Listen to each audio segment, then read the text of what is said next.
জিজ্ঞাসা করে যে কি হয়েছে, সে কি ঠিক আছে কিনা। এর উত্তরে ওয়েনেসডের বাবা জানায় যে তার মেয়ে অনেক অদ্ভুত, সেই সাথে চুপচাপ। সে যেন তার মেয়েকে একজন জীবিত লাশ মনে করে। বাবার মুখে এমন কথা শুনে ওয়েনেসডে রাগান্বিত হয়ে তার দিকে তাকায়, ফলে তার বাবাও চুপ হয়ে যায়।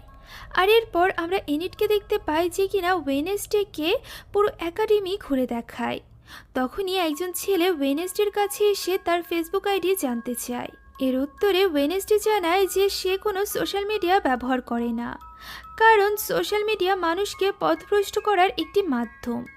আর এরপর আমরা দেখতে পাই ওয়েনেসডের বাবা মা চলে যায়, তবে যাওয়ার আগে তারা তাকে বলে যায় যে এবার আর সে কখনোই এখান থেকে পালাতে পারবে না।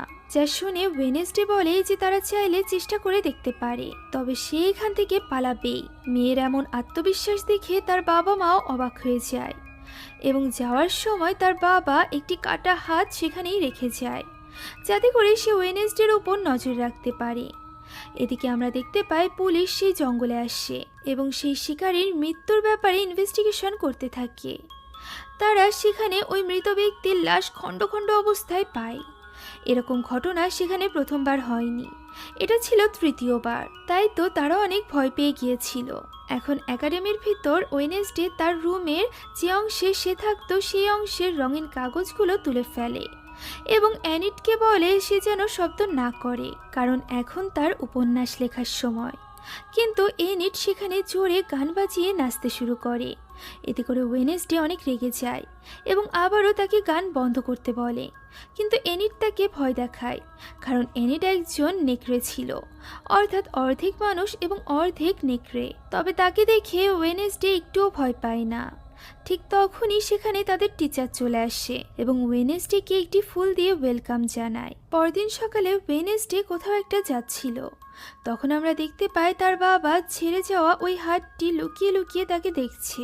এখন এক নির্জন স্থানে পৌঁছানোর পর হঠাৎই একটি স্ট্যাচু তার মাথার উপর পড়তে যায়। ওই মুহূর্তে জেভিয়ার নামক একজন ছেলে তাকে বাঁচিয়ে নেয়, কিন্তু এই ঘটনার ফলে সে অজ্ঞান হয়ে যায়।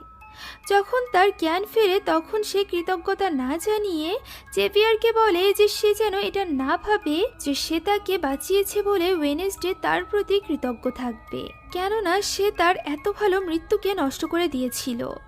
যা শুনে জেভিয়ার কিছুটা অবাক হয়। আর এরপর সে জানায় যে ছোটবেলায় একবার ওয়েনেসডে তাকে বাঁচিয়েছিল, যখন মানুষেরা ভুলবশত তাকে পুড়িয়ে ফেলছিল, আর এ কারণেই সে তাকে